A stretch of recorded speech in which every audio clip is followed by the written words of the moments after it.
Hey, welcome back to your go-to spot for inspiration, positivity, and a little extra encouragement. In this space, we do break down life challenges one conversation at a time. This week, we continue the discussion on men's mental health, and specifically, why it's so crucial for men to talk about their feelings. Today's video is a deeply important one. We're talking about grief, how it affects our mental health, and why seeking help is so crucial. Grief isn't just about feeling sad. It's a wave of emotions, and it can impact every part of our lives. And today, I have a special guest with me, Steve, who has experienced profound loss. Steve, thank you for being here. You're welcome, Anne, and thanks for having me. Can you please tell our viewers a little bit about yourself? So, Steve, as most men, I'm a dad, or I'm a father, I'm a husband, I'm a son, I'm a friend, I'm a brother, and yeah, everything, just like any other man, I suppose. Yeah. Yeah. Thank you.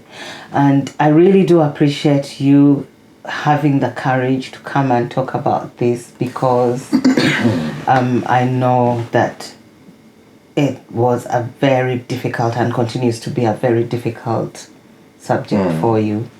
But before we get to the point when grief actually hit, can you just give our viewers a little background about what we're about to talk about? Well, Anne brought up this topic or this journey about men's mental health. And I thought my story is worth sharing. Yeah. Different people deal differently with any situation or similar situations.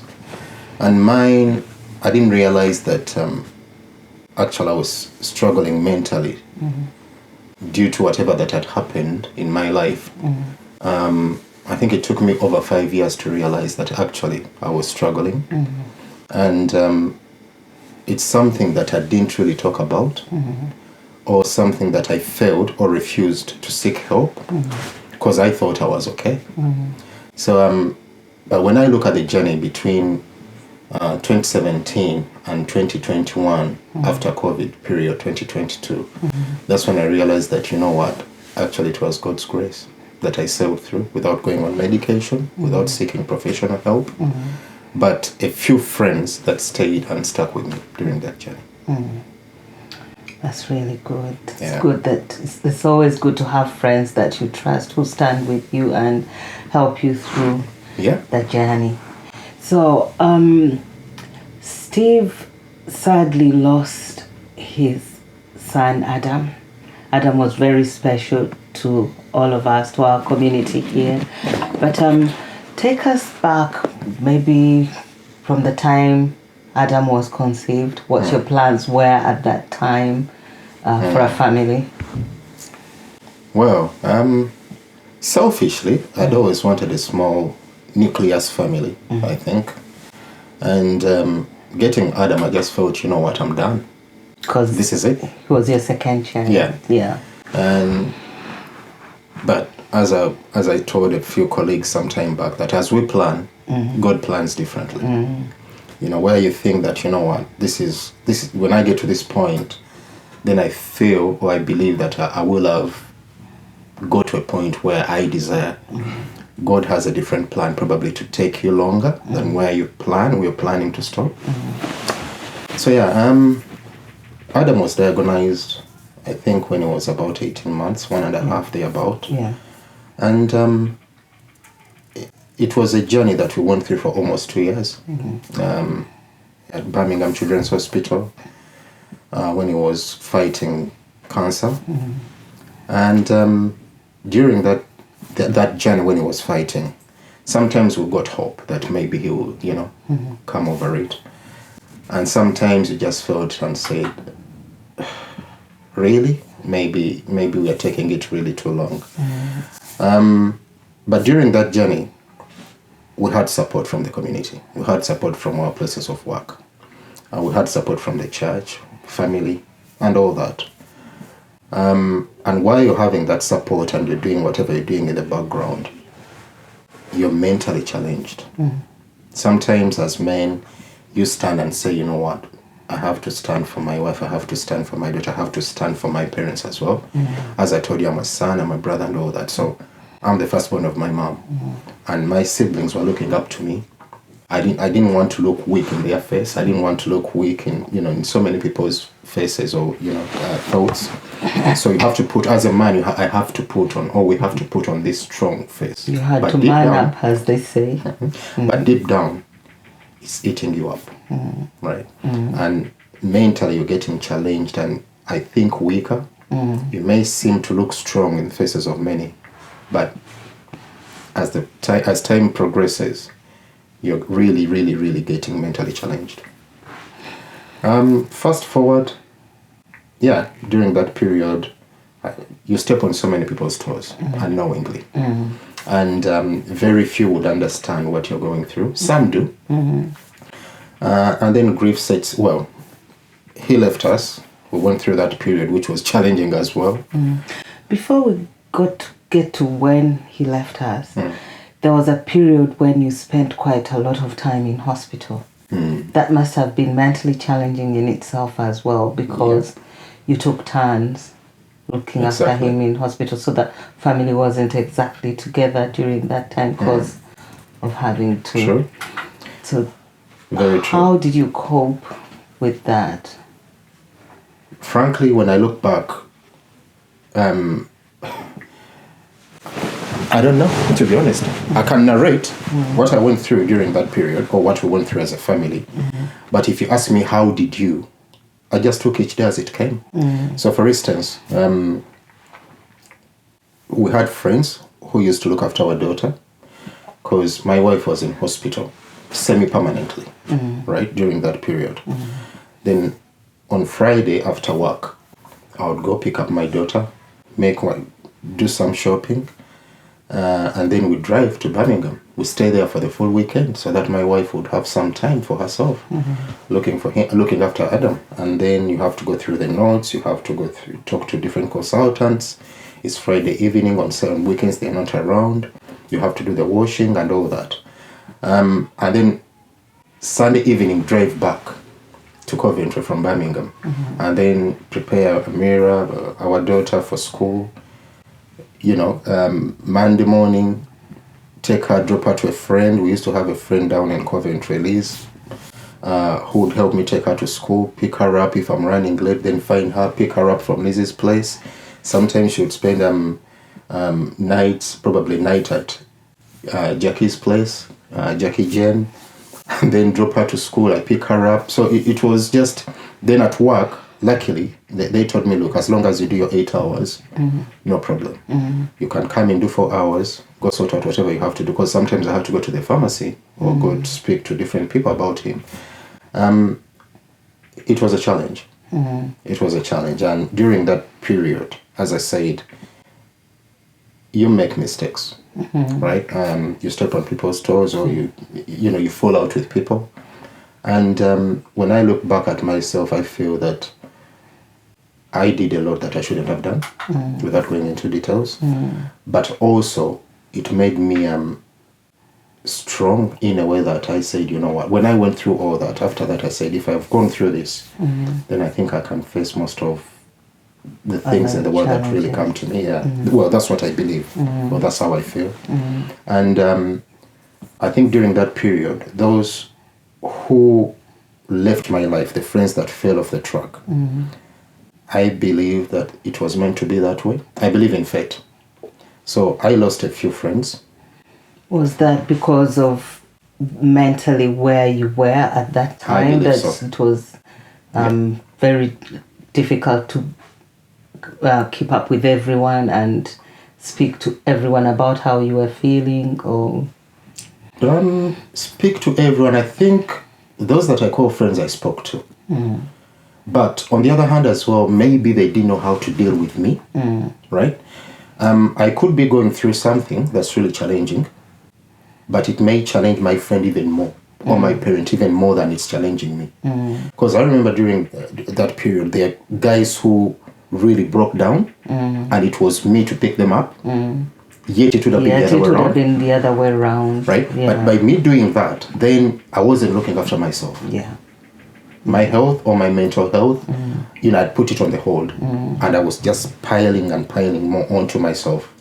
And yet you had the family to look after as well. Family, even back home in Uganda, because my mom was like, what are you going to do? What should we do? She's asking me what we should do, and then my siblings, as I said, it's a lot. As men, we stomach a lot. We not pretend, but we think we are strong, but really deep down we are not. And that's why you see others take their lives. Others have families that are broken up. So it's God's grace, really. Go through. That's why it's really, really essential to talk when you're struggling with your mental health, to seek help. Really, really important.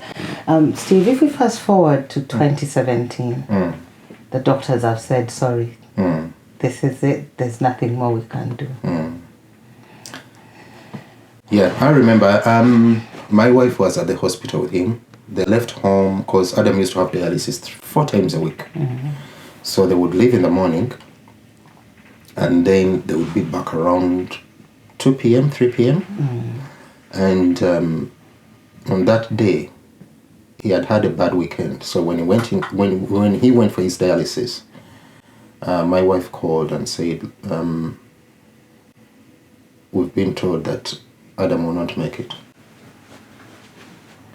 I was at work, and I remember my father-in-law calling, and he told me, please look after my daughter. So when I left the office, he told me that. I went and told I told my wife, okay, I'm coming.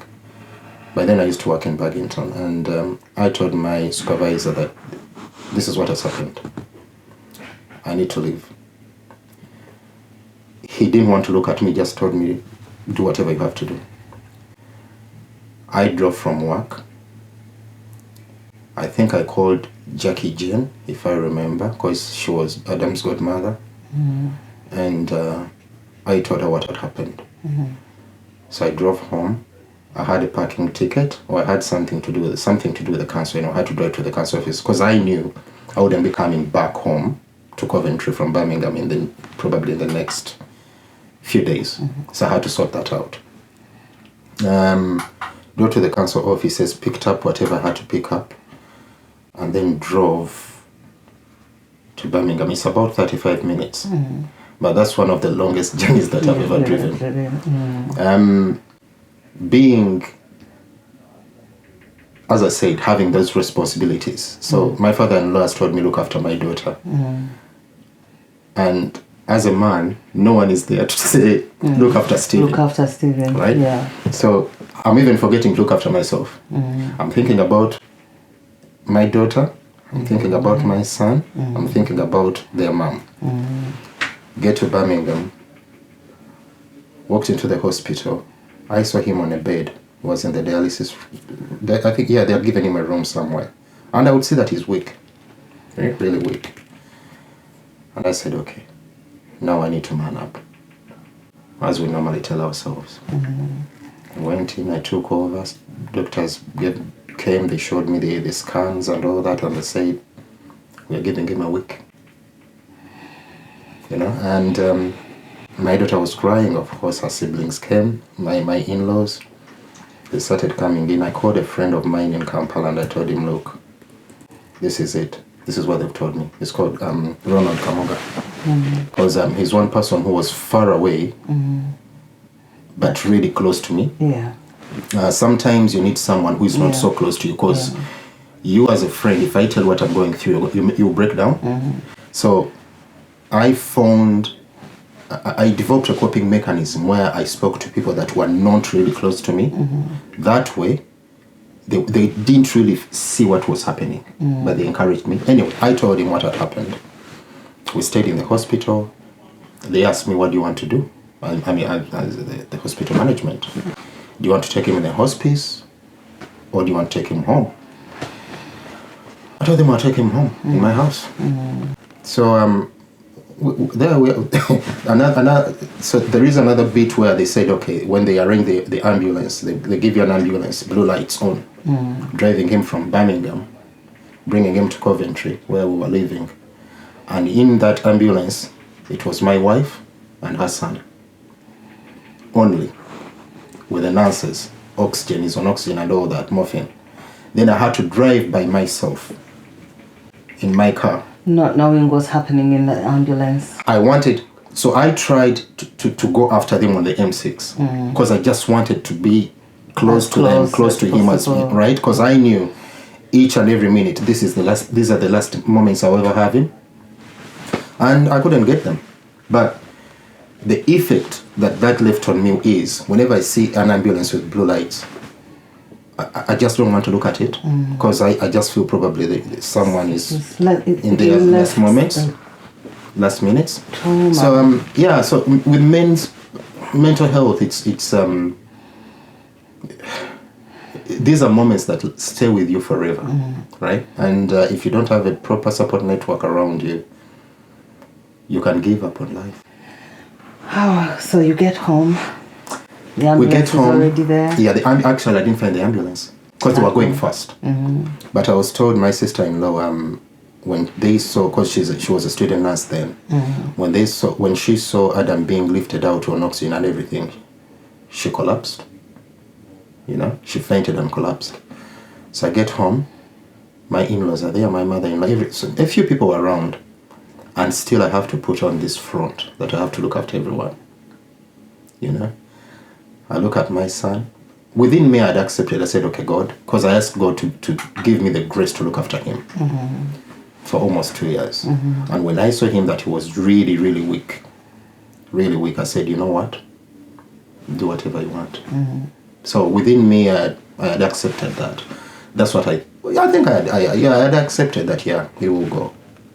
But going through that phase, you know, that's another, how can I say, it's another story, totally different story. But going back to the mental health of men. Yeah. Taking in all that. Yeah. Right? And not being able to get support.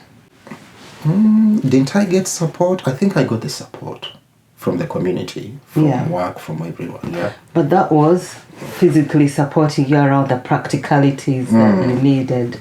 But I'm talking about the actual mental health support. No, there was nothing like that. It was just supporting our Stephen. Let's pray, we are standing with you, which they did. You know, that's all they could do anyway. And I had a choice to take on professional help, which I didn't want to. Why? I don't know. But I had to develop a coping mechanism later on, which was working. Just working my body flat out and getting tired and focusing on looking after the two that I was left with. I felt that I was lucky that I had a wife and a daughter. There are those that have nothing, right? And that's what I dealt on. Yeah. Tell us about his last night, if that's something you're able to talk about. I'm not sure if your viewers would really want to. Just, did he have any last words for you? Or? No, at hospital, when they told us that he won't make it, I went and spoke to him. He was 3 years and 3 months. Because I feel I always had that connection with him. I would tell, somehow I got the message that he wanted to pass on, even when he was struggling to breathe and losing oxygen and that. So I asked him, what should we do? Because I was debating, I had a debate within myself. Should I take him to Uganda for burial or here? And I asked him, what do you want? And he said, I want to go home. Home where? And he said, Mimi, who is Amira, the sister. So to me, the interpretation was, I want to stay with my sister. And I said, okay, so he's going to stay here. And I made up my mind on that. As I said, we drove home. We stayed with him in the house for almost a week, right? And few of the outside world knew, right? Very few. Those who knew, but because we wanted our privacy and we wanted to spend time. At one point, I had to tell people to leave the house because I just wanted those last moments with him. And I think it helped in a way because within me, I feel I did all I could do. And the rest, it was up to God. You know, that's another discussion because me and God, we shall really have words. You know? But last moments, he was on oxygen and morphine. We took him from the sitting room, we put him in our bedroom, you know. And to me, I feel he had a good send-off.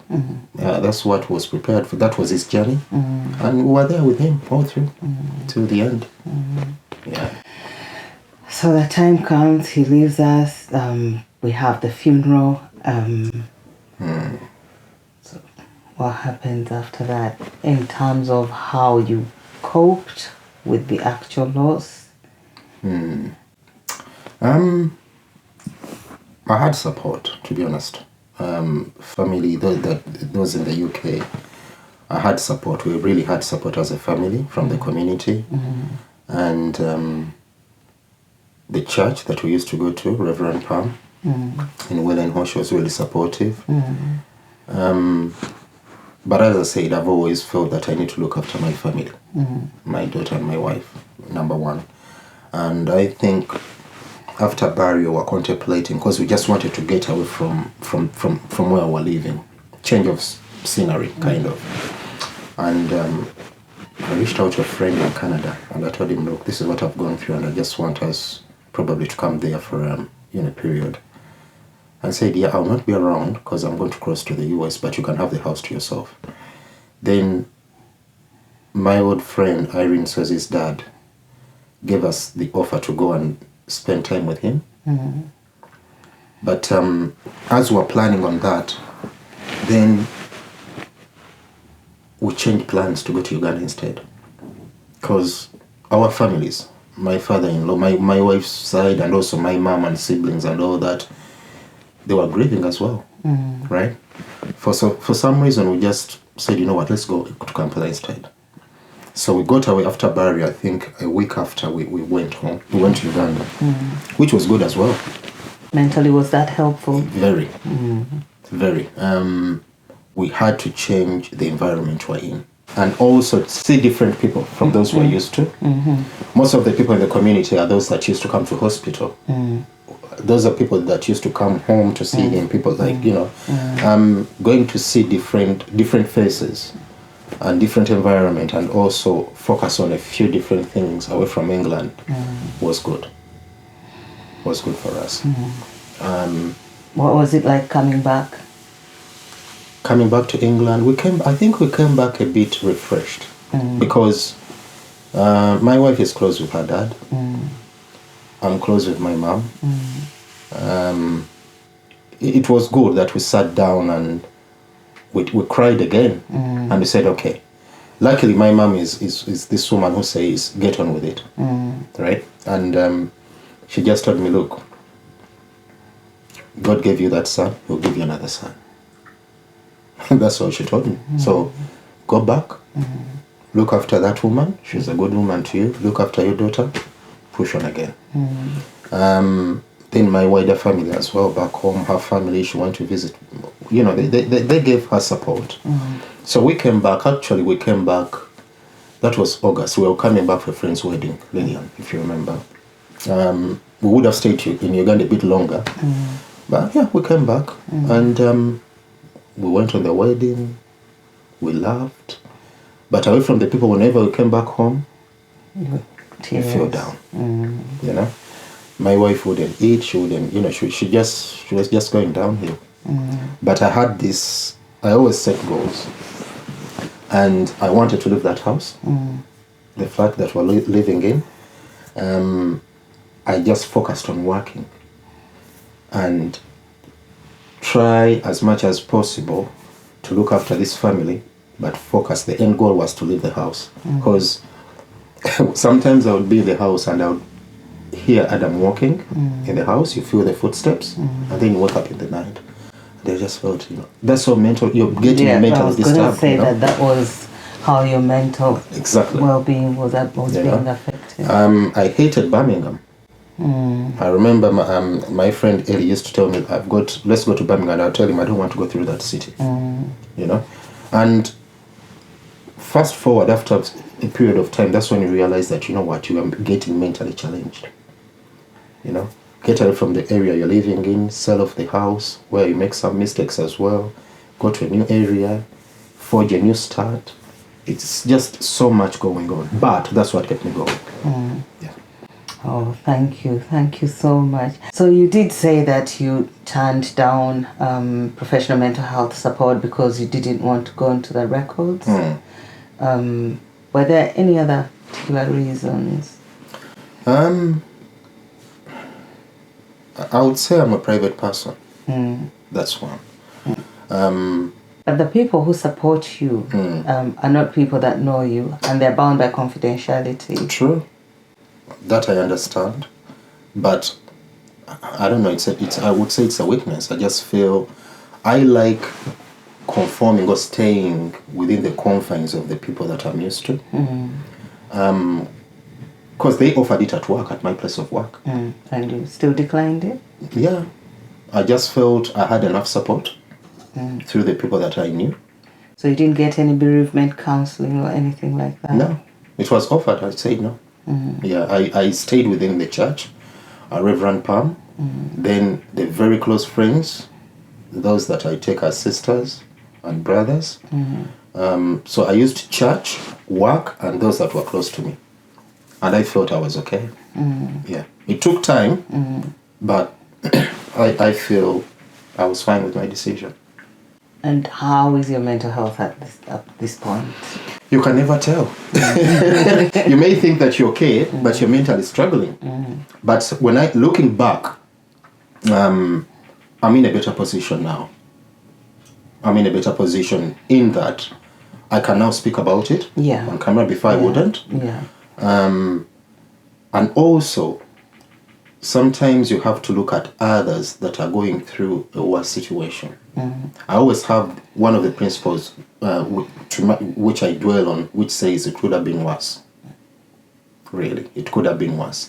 In the cemetery where our son is lying, where he's resting, just adjacent to him on the left, there is a grave, right, where this couple lost 2 children.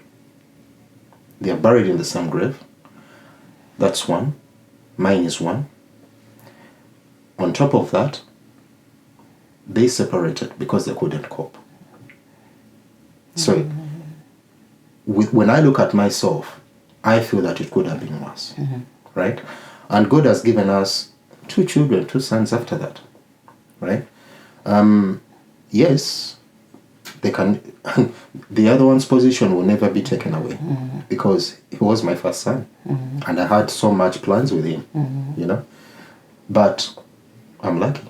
We see ourselves as lucky, you know. Others, they've really lost it, you know. So back to, much as I did not seek professional help, I encourage others to. I was going to say, what advice do you have? I encourage others to do what works for you. With me, I used to, the other thing that helped me cope, I think, to start opening up was the road trips. So I have a friend that I used to go on road trips with. We'd drive about 100 miles. And bless him, he would just hear me talking my nonsense. He would just let me pour out the grief I had, the complaints I had about people, the disappointments, and we just let's go have a McDonald's. So that helped. So I think, luckily, that was the professional help I needed. Exactly. Right? That's what I mean by opening up and talking to someone. Someone you trust. Yep. Exactly. So, to me, and maybe because I was talking to him in Luganda, maybe I didn't want to talk in English then. You know? Maybe you're more expressive in your first language. Yeah, but not to everyone as well. Because there were so many people that we speak the same language. I didn't open up to them. That you could have spoken to. Exactly. So more comfortable talking to this person. Bugembe says, so I think with me, it was planned out that way, that I'll open up or I'll get therapy. It will come in slowly. Appreciate that whatever I've gone through, it could have been worse. But also God came through at the right time, giving us our son. The following year we got another son. So that somehow calmed down but still I was struggling even when we got that son. It was after the next son that I started, calming down and getting back to my senses. So grief takes time. It does. Or mental health. When you see someone who is mentally disturbed, whether stress, anxiety, it's time. That's one thing I've learned. Time, it may take 10 years, 20 years. You may never recover. There are those that have not recovered.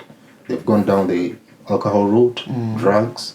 Some have even lost their lives, or they've led to the loss of others' lives, or because of grief and mental health. Thank you so much, Steve, for sharing. This has been really helpful. Final word for our viewers? I'm not sure if this is for the ladies, but it's men's mental health. That's the theme. To all fellow men out there, whatever you're going through, mine was about grief, or that's what we are talking about now.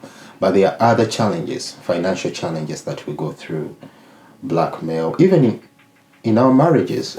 It's not only women that are challenged, men are so really, really challenged. Find a friend that you can talk to, really. That friend doesn't need to be close to you.